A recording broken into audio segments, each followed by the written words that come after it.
Rhombus with side L. एक rhombus है, rhombus with side L. Rhombus की side L है, ये रोम्बस है, इसकी साइड एल है, और एक एंगल 30 डिग्री 30 थीटा है। तो इसको थीटा मान लेते हैं। The ratio of length of two diagonals depends on. तो दोनों डायगोनल्स का जो रेशियो है वो किस पे डिपेंड करता है, ये इसको D1 बोल देते हैं, और ये दूसरा डायगोनल है D2। D2। तो रोम्बस की प्रॉपर्टी होती है कि diagonals diagonals bisect each other, एक दूसरे को इक्वल पार्ट्स में डिवाइड करती हैं। डायगोनल्स बाइसेक्ट ईच अदर, और 90 डिग्री पे बाइसेक्ट करती हैं, मतलब दोनों के बीच का एंगल जो होता है डायगोनल्स का वो 90 होता है। और डायगोनल्स जो होते हैं वो एंगल बाइसेक्टर होते हैं। डायगोनल्स जो हैं एंगल बाइसेक्टर होते हैं रोम्बस के केस में। तो मतलब ये वाला एंगल थीटा है, तो ये वाला एंगल θ/2 होगा। अब यहाँ पे डायगोनल्स बाइसेक्ट कर रहे हैं, तो इसका मतलब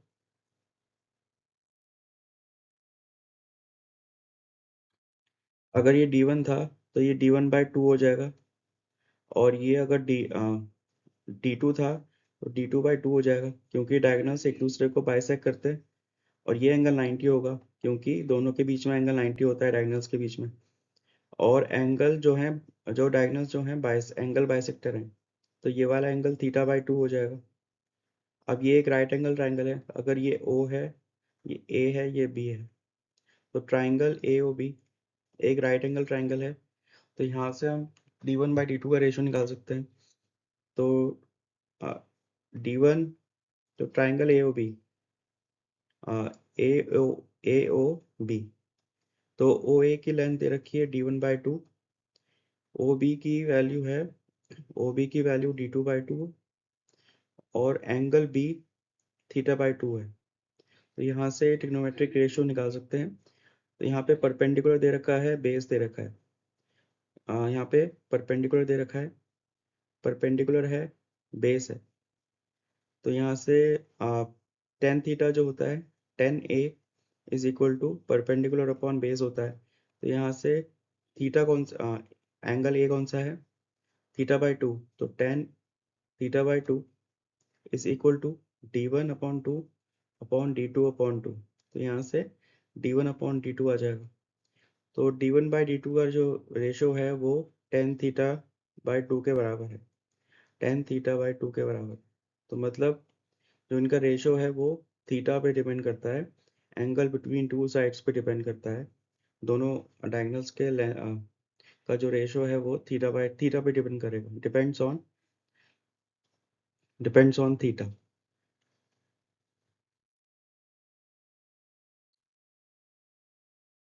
इन the figure PQRS is a quadrilateral, PQRS एक क्वाड्रिलेटरल है, एंड PR इज परपेंडिकुलर, ये 90 दे रखा है टू QR और एंड PS, तो दोनों एंगल 90 दे रखे हैं। Find the value of tan Q, तो ये वाला एंगल निकालना है। तो साइड दे रखी है, तो tan Q क्या होगा, tan Q जो है परपेंडिकुलर अपॉन बेस, तो tan Q मतलब PR अपॉन QR। अब QR तो पता है 6 है, गिवन है। PR निकालना है, PR पाइथागोरस थ्योरम से निकल जाएगा। तो QP square is equal to PR whole square plus QR whole square. तो PQ 10 स्क्वायर, PR की वैल्यू निकालनी है, प्लस QR स्क्वायर 6 स्क्वायर। तो PR की वैल्यू 8 आएगी, तो ये 8 आ गया। यहाँ से 8/6 आ जाएगी tan Q की वैल्यू। तो इसको सिंप्लीफाई करेंगे तो ये हो जाएगा 4/3। तो tan Q की वैल्यू है 4/3 के बराबर। वैल्यू ऑफ आर एस निकालनी है। तो एक एंगल दे रखा है 60 है, RS निकालना है। तो अगर ये राइट एंगल ट्राइंगल है तो यहाँ पे RS हाइपोटेन्यूज होगी, और एंगल के अपोजिट जो साइड होती है उसको हम परपेंडिकुलर बोलते हैं। तो एच निकालना है, एंगल दे रखा है, परपेंडिकुलर दे रखा है। तो साइन थीटा जो होता है वो परपेंडिकुलर अपॉन हाइपोटेन्यूज होता है। Sine 60 is equal to, perpendicular की वैल्यू 8 है, हाँ, और आर एस निकालना है। तो R S is equal to 8 upon sine 60। Sine 60 होता है √3/2, तो 16/√3। तो इसकी वैल्यू आएगी 16/√3। Find the value of sec theta and sec theta 1 minus sine theta, sec theta plus tan theta. इसकी वैल्यू निकालनी है। थीटा, इसमें थीटा चेक करना पड़ेगा, थीटा क्या है।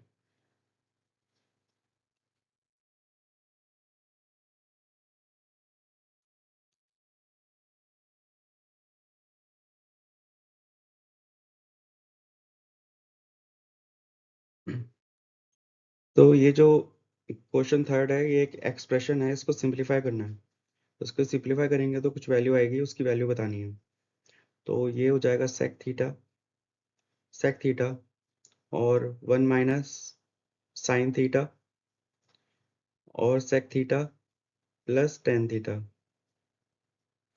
तो अगर हम सबको साइन कॉस में कन्वर्ट करेंगे तो ये हो जाएगा 1/c upon 1 minus S, 1/c plus s/c। तो यहाँ से c कॉमन आ जाएगा, तो 1/c² और 1 माइनस एस और 1 प्लस एस। तो यहाँ से a minus B, a plus B दिख रहा है, तो a² माइनस b² हो जाएगा, तो 1 माइनस s² अपॉन c²। हमें पता है ट्रिग्नोमेट्रिक आइडेंटिटी होती है sine square plus cos square is equal to 1 होता है। तो यहाँ से इसको रिप्लेस करेंगे, 1 माइनस s² जो है c² के बराबर हो जाएगा, और नीचे c² है तो ये कैंसिल आउट हो जाएगा। तो इसका मतलब इसकी एक्सप्रेशन की वैल्यू 1 के बराबर होगी, ये 1 के बराबर है। Next length of P S निकालनी है। तो हमने दो वैल्यूज तो निकाली थी, पाइथागोरस थ्योरम लगा के हम थर्ड साइड भी निकाल सकते हैं। तो एच एच की वैल्यू आई थी, आर एस की वैल्यू आई थी 16/√3। तो इसमें पाइथागोरस थ्योरम लगाएंगे तो ये वाली वैल्यू आ जाएगी। तो 16/√3 whole square minus 8² is equal to PS²। तो 256/3 minus 64 is equal to PS²। तो यहाँ पे 3 से मल्टीप्लाई और डिवाइड करेंगे, इंटू 3, तो 3 12 6 18 19। तो 256 माइनस अपॉन 3, इसका अंडर रूट लेंगे तो इसकी वैल्यू आएगी 4 64/3 अंडर रूट में।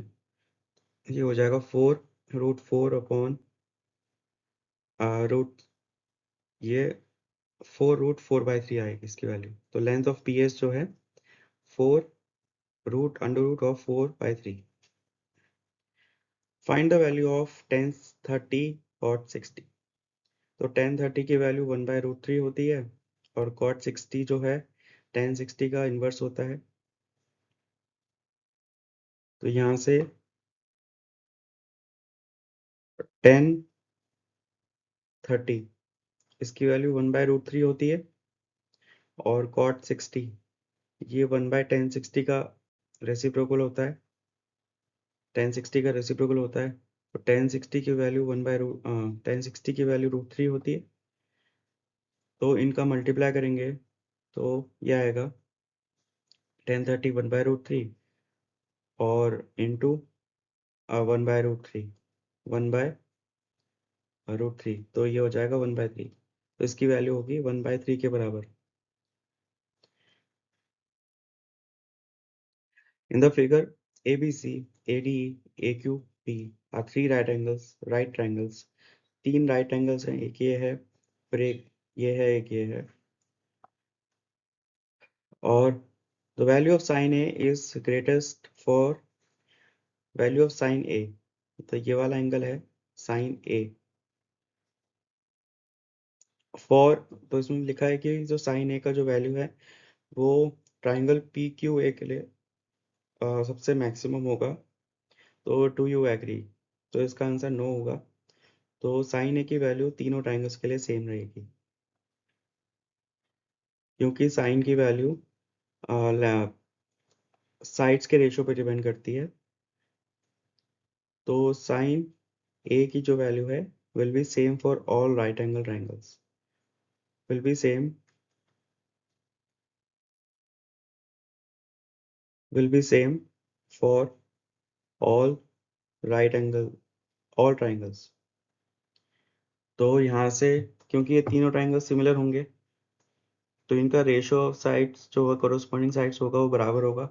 तो इसका मतलब साइन ए की जो वैल्यू है तीनों ट्राइंगल्स के लिए सेम होगी, क्योंकि साइन ए का रेशियो, साइन ए की वैल्यू जो है साइड्स के रेशियो पे डिपेंड करती है, साइड 1 साइड 2। तो तीनों ट्राइंगल सिमिलर हैं, इसका मतलब साइन ए की वैल्यू तीनों के लिए बराबर होगी। तीनों ट्राइंगल सिमिलर कैसे हैं? तो जैसे एंगल ए कॉमन है, एक एंगल कॉमन है, दूसरा एक एंगल 90 है। तो इसका मतलब बाय ए ए सिमिलैरिटी तीनों ट्राइंगल्स आपस में सिमिलर होंगे, तो उनका साइड का रेशियो बराबर होगा। साइड का रेशियो बराबर होगा तो साइन ए की वैल्यू बराबर होगी तीनों ट्राइंगल्स के लिए। एबीसी एक आइसोसेलेस ट्राइंगल है, राइट एंगल एट बी। तो एबीसी यहाँ पे सेकंड क्वेश्चन में एबीसी एक राइट एंगल ट्राइंगल है और आइसोसेलेस ट्राइंगल है, मतलब ये एक्स है तो ये भी एक्स होगी। Find the value of 2 sin a, 2 sin a upon cos a। तो पहले इसमें पाइथागोरस थ्योरम लगा के ये वाली साइड निकालेंगे AC। AC की वैल्यू x रूट 2 आएगी पाइथागोरस थ्योरम से, x square plus x square is equal to AC square. तो ये हो जाएगा 2x स्क्वायर, इसका अंडर रूट लेंगे तो x रूट 2 आएगी वैल्यू। अब साइन ए क्या होता है? साइन ए होता है परपेंडिकुलर अपॉन हाइपोटेन्यूज। तो एंगल के अपोजिट जो साइड होती है उसको परपेंडिकुलर बोलते हैं, upon hypotenuse into cos A. तो साइड अलोंग एंगल, एंगल के अलोंग जो साइड होती है उसको बेस बोलते हैं। तो कॉस थीटा होता है base upon hypotenuse x root 2 into 2। तो ये हो जाएगा एक्स कैंसिल हो जाएगा दोनों साइड से, रूट टू टू होता है तो टू टू से कैंसिल हो जाएगा, तो इसकी वैल्यू 1 आएगी। इसका आंसर नो था, इसका आंसर नो था। Right one statement about trigonometric ratio in the triangle. तो ट्रिग्नोमेट्रिक रेशियो के लिए एक स्टेटमेंट लिखना है। तो जो रेशियोज होते हैं वो साइड के रेशियो के बराबर होते हैं। तो ट्रिग्नोमेट्रिक रेशियोज जो हैं depends on ratio of length of sides. Trigonometric ratio depends on, trigonometric ratio depends on length of ratio of sides of triangle, ratio of sides of a triangle।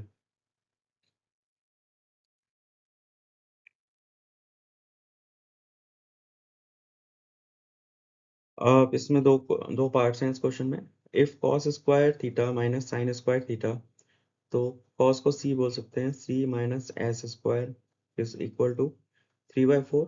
और angle की value है, angle acute angle है क्योंकि 90 से कम है, 0 से ज़्यादा है तो एक्यूट एंगल है। Find the value of cos theta and tan theta. तो हमें पता है sine square theta plus cos square theta 1 होता है। तो यहाँ पे इसको सी या फिर एस की टर्म्स में लिखेंगे, तो हम एस की टर्म्स में लिखेंगे इसको। तो यहाँ से ये हो जाएगा सी जो होगा उसको हम लिख सकते हैं 1 minus S square is equal to 3/4। तो यहाँ से S square 2s square is equal to 1/4 हो जाएगा। तो S square is equal to 1/8। तो एस की वैल्यू आएगी 1/2√2। अब ये एक साइन का वैल्यू है, तो साइन की वैल्यू होती है परपेंडिकुलर अपॉन हाइपोटेन्यूज। तो ट्राइंगल बनाएंगे, परपेंडिकुलर 1 रखेंगे क्योंकि परपेंडिकुलर 1 है और डिनोमिनेटर में हाइपोटेन्यूज है तो उसको 2√2 मान लेंगे। तो ये वाली साइड निकालेंगे, पाइथागोरस थ्योरम से बेस निकालेंगे, तो ये हो जाएगी 2√2 होल स्क्वायर -1, तो 8 - 1 7, तो इसकी वैल्यू √7 आएगी। अब यहाँ से easily cos theta tan theta निकाल लेंगे, तो cos theta is equal to base upon hypotenuse, तो √7 अपॉन 2√2, और tan थीटा होता है परपेंडिकुलर अपॉन बेस, तो 1/√7। तो cos theta is equal to √7 upon 2√2. Tan theta is equal to 1/√7. Second part, in a triangle ABC, एक triangle है ABC, right angle at B, sin A की value 1/4 है,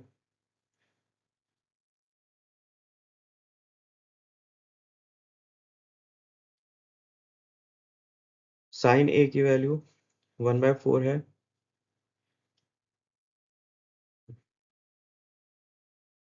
एक triangle है ABC, right angle at B, ABC, और sin A की value दे रखी है 1/4। मतलब अगर ये एंगल है तो इसके अपोजिट साइड जो होगी परपेंडिकुलर होगी, तो इस केस में ये वाली साइड परपेंडिकुलर होगी। एंगल के अपोजिट जो साइड होती है, एंगल के अलोंग जो होती है, उसको बेस बोलते हैं, इसको बेस बोलेंगे, और ये हाइपोटेन्यूज हो जाएगी। तो साइन ए दे रखा है 1/4, मतलब परपेंडिकुलर 1 होगा, हाइपोटेन्यूज 4 होगी, तो ये वाली साइड आ जाएगी। बेस जो होगा पाइथागोरस थ्योरम से 16 - 1 15, √15, तो ये √15 हो गया। अब find the value of cos square A, तो cos square A plus C square plus 2s square, यहाँ पे ए बोल देते हैं इसको ए, प्लस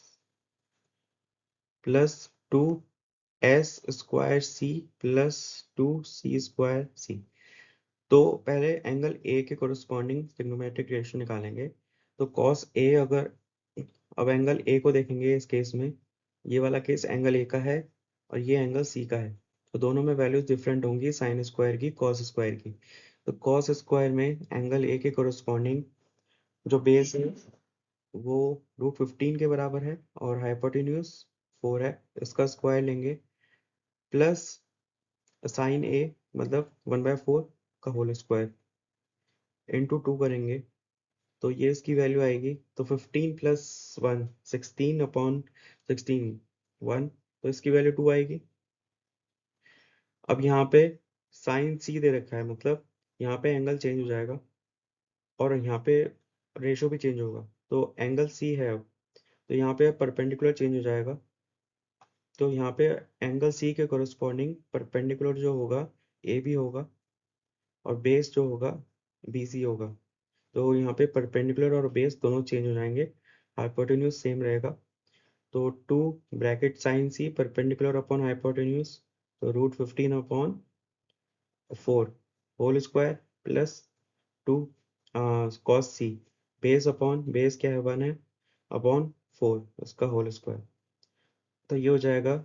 ये भी 2 के बराबर आएगी इसकी वैल्यू भी, तो दोनों को ऐड करेंगे तो 4 आएगा इसका आंसर, तो ये 4 के बराबर होगी। तो इसको हम डायरेक्टली भी कर सकते हैं ट्रिग्नोमेट्रिक आइडेंटिटी से, से। तो cos square A plus 2 sign square A plus 2 sign square C, तो cos square A plus sine square,